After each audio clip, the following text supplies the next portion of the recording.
হ্যাঁ, আসসালামু আলাইকুম। ছেলেমেয়েরা আশা করি সবাই ভালো আছে। আমরা আজকে একটু জানার চেষ্টা করি। সেটা হচ্ছে আবিষ্ট প্রভাব। ব্যাপারটা ইন্টারেস্টিং। আ কারণ এখানে আমরা যেটা দেখি যে আবেশীয় প্রভাবের কথা কিন্তু আমরা শিখেছি সে ম্যাগনেটের ক্ষেত্রে। যে আমার একটা ম্যাগনেট যার নর্থ সাউথ পোল আছে। ও কিন্তু ডাইরেক্ট কোনো মানে লোহাকে আয়রনকে কিন্তু আবিষ্ট করে ফেলতে পারে। অর্থাৎ তাকেও মানে অস্থায়ীভাবে হলেও ম্যাগনেটে পরিণত করে ফেলতে পারে। Like that. তো এখানে আবিষ্ট প্রভাবটা কি ধরনের আমরা একটু বোঝার চেষ্টা করি। তবে প্লাস মাইনাসের যে কাহিনী এখানেও আছে, যেমনটা ছিল আমার ম্যাগনেটে প্লাস মাইনাস নর্থ এবং সাউথ পোল। নর্থ পোল আবিষ্ট করে ফেলবে সাউথ পোলকে, এরকম একটা বিষয়।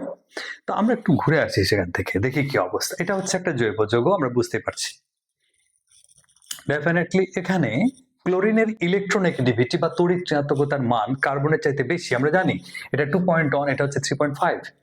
ফলে এই সিগমা বন্ধনের ইলেকট্রনকে তার নিজের দিকে টানতে পারে বেশি, এ কারণে এটা বিষম ভাঙ্গন হয় এবং এই ক্লোরিন ক্লোরাইড আয়নে পরিণত হয় এবং এখানে কার্বোক্যাটায়ন তৈরি করছে। তবে আমরা বুঝতে পারছি এটা সম্পূর্ণভাবে সিগমা বন্ধনের কথা প্রথমত মনে রাখতে হবে।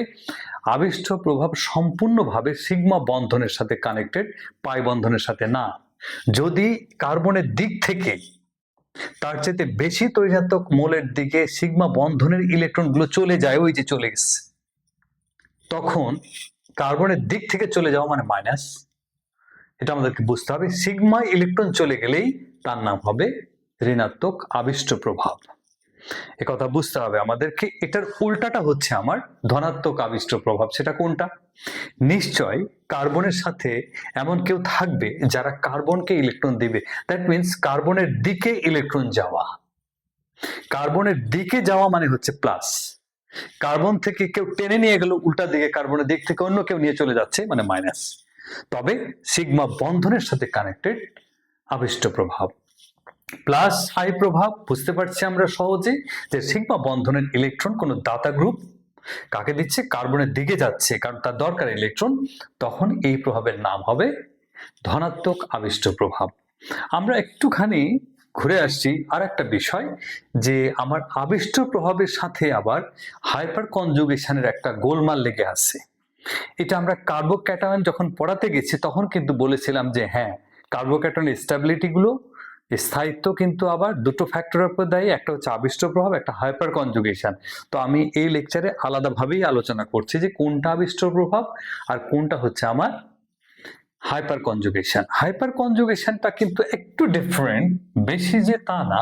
যেমন এটার দিকে আমরা তাকাই ঠান্ডা মাথায়, এখানে আমরা দেখতে পাচ্ছি কার্বোক্যাটায়ন আছে এবং এটা 3 ডিগ্রি কার্বোক্যাটায়ন, কোনো ঝামেলা নাই, ঠিক আছে। এখানে দেখা যাচ্ছে যে যে কোনো অ্যালকাইল গ্রুপ কিন্তু দাতা গ্রুপ হিসেবে কাজ করে, ইলেকট্রন ডোনেট করে, ডোনেটিং গ্রুপের এরা মেম্বার। তাহলে এরা ইলেকট্রন দান করবে। এখন ইলেকট্রনটা দান করতেছে, তাকে দিচ্ছে, ডোনেট করছে, কার্বনের দিকে যাচ্ছে সিগমা বন্ধনের ইলেকট্রন এবং সিগমা কার্বনের দিকে যাওয়ার কারণে ধনাত্মক। আর আবিষ্ট প্রভাব তো আমরা বুঝতে পারছি সিগমা বন্ধন হওয়ার কারণে এটা কার্বনের দিকে যাওয়ার কারণে ধনাত্মক, ধনাত্মক আবিষ্ট। কিন্তু আমরা যদি বলতে চাই এখানে হাইপার কনজুগেশন কনসেপ্টটা একটু নতুন এবং ডিফারেন্ট, আমরা সিম্পলি কথাগুলো বলার চেষ্টা করি। যেমন এই কার্বনের ধনাত্মক চার্জ, যদি আমি এটার কথা চিন্তা করি, কার্বনের ইলেকট্রন বিন্যাস এই অবস্থায় করা যায়, তাহলে দেখা যাবে একটা পি অরবিটাল তার খালি পড়ে গেছে। তখন কিন্তু আর এখানে sp3 হওয়ার সুযোগ নাই, sp2 হয়ে গেছে, একটা অরবিটাল খালি। তাহলে তার ইলেকট্রন দরকার। ইলেকট্রন এইভাবে তো পাবে, কিন্তু হাইপার কনজুগেশনের ব্যাখ্যাটা একটু ডিফারেন্ট। ডিফারেন্ট কি, যে এই কার্বোক্যাটায়নের সাথে যে অ্যালকাইল গ্রুপগুলো যুক্ত আছে তাদের কাছে যে কার্বন হাইড্রোজেন সিগমা বন্ধন আছে, সিগমা বন্ধন মানে বুঝতে হবে এখানে অরবিটালের অতিক্রমণ হয়ে এই বন্ধনটা তৈরি হয়েছে, মানে সেখানে ইলেকট্রন আছে। সিগমা বন্ধনকে ভাঙলে সিগমা ইলেকট্রন পাওয়া যায়, পাই বন্ধনকে ভাঙলে পাই ইলেকট্রন পাওয়া যায়, মানে এখানে ইলেকট্রন আছে, অরবিটালের মধ্যেই আছে বন্ডিং করে, শঙ্কর অরবিটালের সাথে এস অরবিটাল, মাঝখানে ইলেকট্রন কিন্তু আছে, এখানেও আছে, এখানেও আছে। এই সিগমা বন্ধনের ইলেকট্রন গুলো যদি এই কার্বোক্যাটায়নের এই খালি অরবিটালটা পেয়ে যায়, পাবে কি করে? এরা সব তো একসাথে আছে, কারণ এটা এই পি অরবিটালটা তো আমার এই তলের মধ্যে পারপেন্ডিকুলারলি এইভাবে আসছে, আর এরাও এখানে অরবিটাল নিয়ে ওভারল্যাপ করেছে, ফলে এখান থেকে আংশিকভাবে সেই ইলেকট্রন পেয়ে যায়, পার্সিয়াল ইলেকট্রন পেয়ে যায়। তার মানে যত বেশি হাইপার কনজুগেশন তত বেশি তার ইলেকট্রন পাওয়ার সম্ভাবনা। এখানে সম্ভাবনা বলতে গেলে 9টা সম্ভাবনা আছে, কারণ হাইপার কনজুগেশনের 9টা ঘটনা ঘটবে। অনেকে আমরা ভুলভাবে ব্যাখ্যা করি যে এই বন্ধনটা এখানে ডাবল বন্ড করেছে, ডাবল বন্ডের সাথে কানেক্টেড সম্পূর্ণভাবে মেসোমারিক প্রভাব, ওটা আলাদা। এটা আমরা এমনি বোঝার জন্য দিয়ে থাকি, কিন্তু সেটা উচিত না।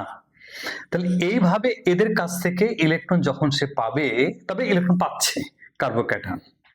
ব্যাপারটা হচ্ছে এই ঘটনার নাম হচ্ছে হাইপার কনজুগেশন।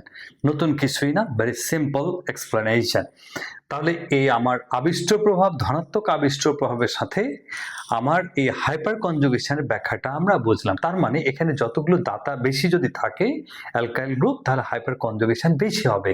যেমন এখানে 9টা পসিবিলিটি এই কার্বোক্যাটায়নের ইলেকট্রনটা পাওয়ার।